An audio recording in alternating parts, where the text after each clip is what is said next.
really matter if you're playing on a pro set of congas or a student set of congas, like a cheaper, lesser quality set versus a higher quality set. Does it really matter in terms of the sounds? Well, we're going to do a little experiment right here.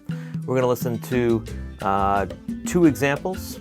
One will be with the student model and the other will be with the pro model, but I'm not going to tell you which one it is. You'll have to guess. Well, I'll eventually tell you, but let's start off by guessing.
So before the reveal, hit us up in the comments. Tell us whether you think it's the pro in the first example or the student in the first example.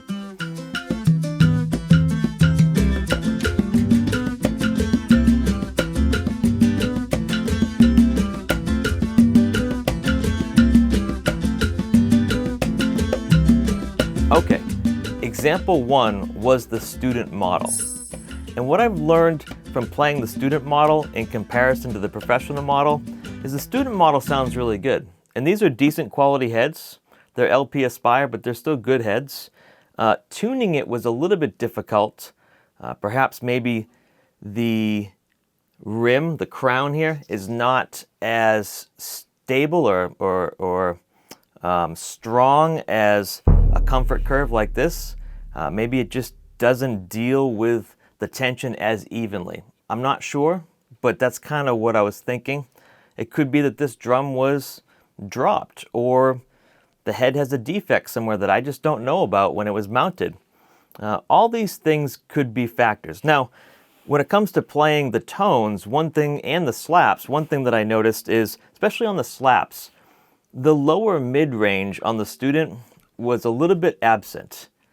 Not to the degree that you could really hear it in the recording, but when I was playing them and listening back to just the drums, you could really hear the difference between a slap on the student model versus the slap on the professional model.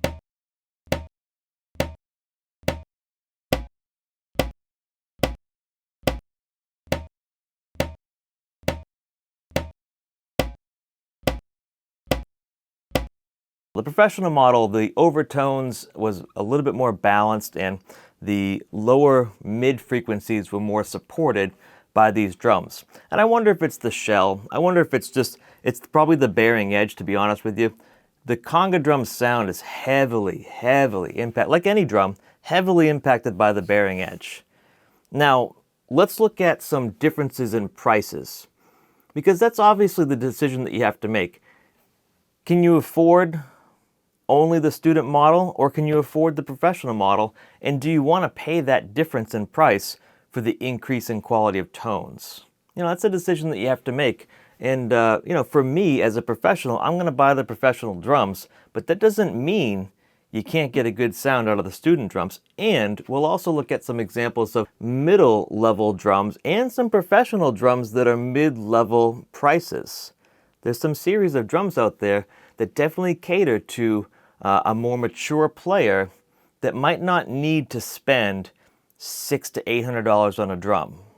You know, maybe the budget's a little bit more like $600 to $800 for 2 drums or 3 drums. So we'll look at a bunch of those options right now. So here's 4 sets of LP congas.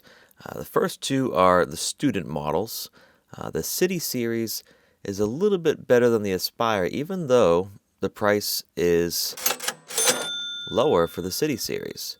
Both of these in terms of sound quality is going to be the student sound quality that we had in this video.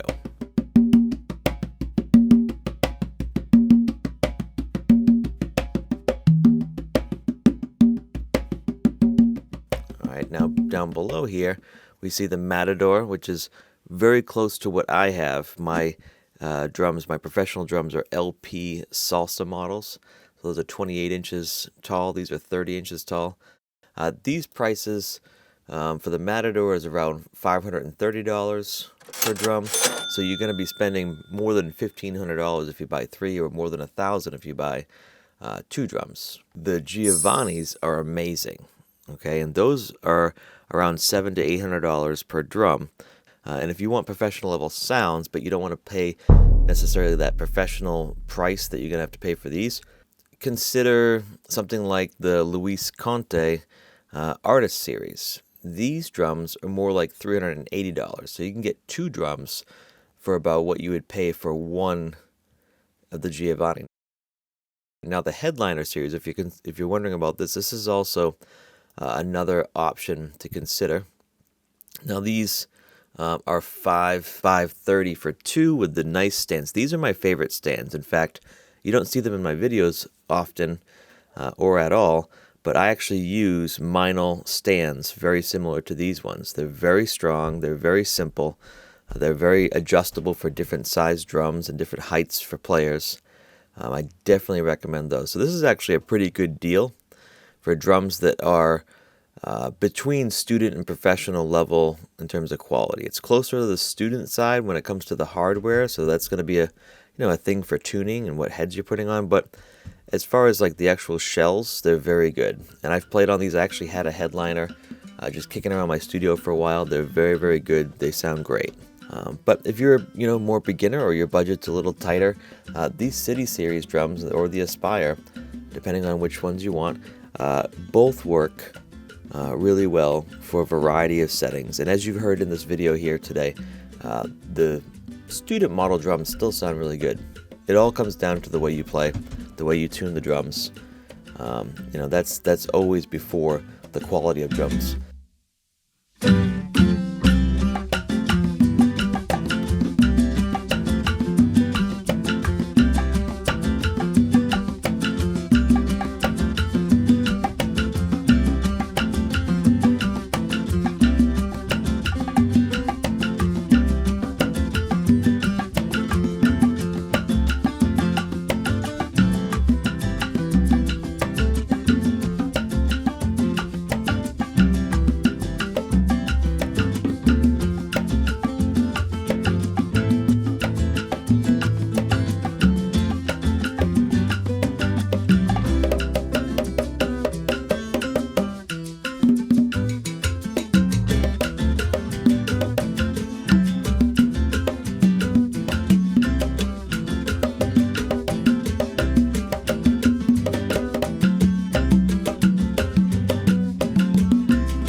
When it comes down to it, it is the way you play. So if you need help with your conga technique and want to sound better on these drums, go to congaguide.com to access our ebook. Or you could also click this link over here. It'll take you to our links page where you can sign up for the newsletter and receive free lesson PDFs as new videos are released. Or you can also have access to the full lesson PDF library at Patreon.